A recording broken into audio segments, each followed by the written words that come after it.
So guys, magandang araw po sa inyo lahat.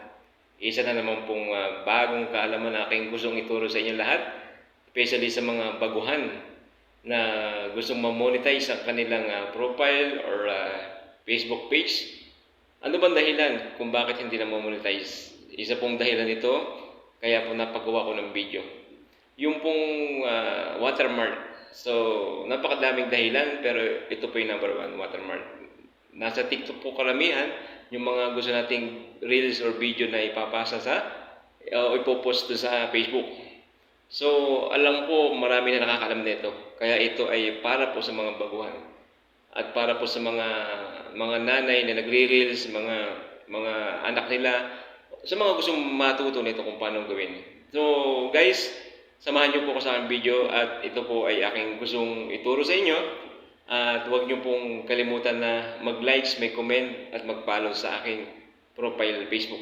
So, ito po at hanggang sa muli at panoorin niyo po aking tutorial kung paano tanggalin ang watermark ng TikTok. Kadalasan po kasi ay tayo ay sumasayaw, kumakanta, nagmo-motivate, inspirational, motivational or nagdadrama. So, pinapasa natin nalagyan natin sa Reels. So, bawal po yung kay Lolo Meta. Ayun po isang dahilan kaya hindi tayo mamatay. So guys, samahan niyo po ko. Thank you for watching.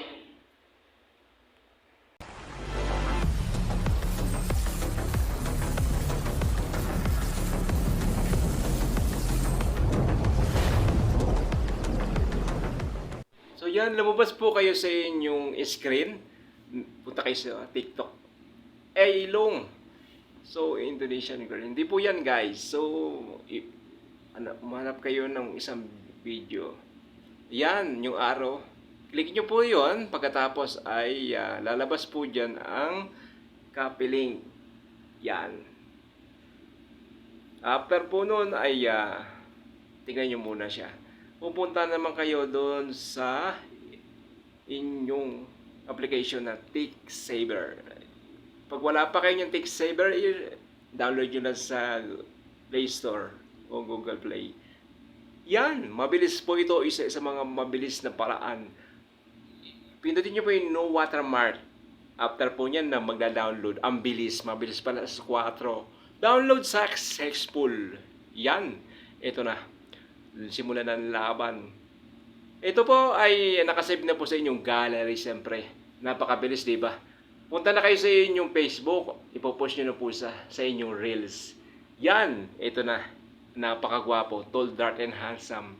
Yan, great Reel, siyempre. I-click mo nyo po yan. Pagkatapos ay pindutin nyo na po ang next kasi naka-save na sa TikTok. Maganda na yung audio. Isang motivational yan para sa buhay OFW, laban lang.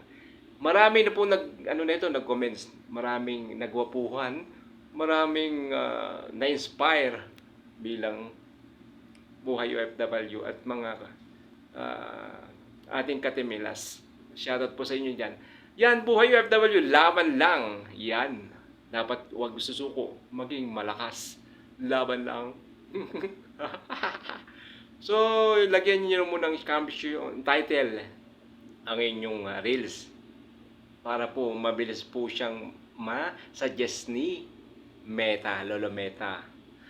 Yan, napakagwapo at napaka-decenteng tao, simpleng tao. So, yan na, lagay niyo po yung title, caption, ayusin niyo po. Yan, sa taas. After po niyan, ay magpakita ka ng dimples. Hindi. So, yan guys, inaayos na po yung ating Reels at lalagyan na po natin siya ng hashtag. Bakit ba mag-hashtag? Alam niyo na po yan. Kasi para po, lahat po ng gumagamit ng hashtag sa kanilang profile, masuggest po ni Lolo Meta. So, napakaraming gumagamit ng hashtag. Gamitin nyo lang hashtag niyan ay doon sila pupunta ni Lolo Meta, isasuggest para mapanood yung inyong Reels. Katulad ng FYP Viral, Facebook Reels, Reels FP, Ads on Reel, Standard Sender, Team Hilas, Koreanang Hilas, Buhay OFW.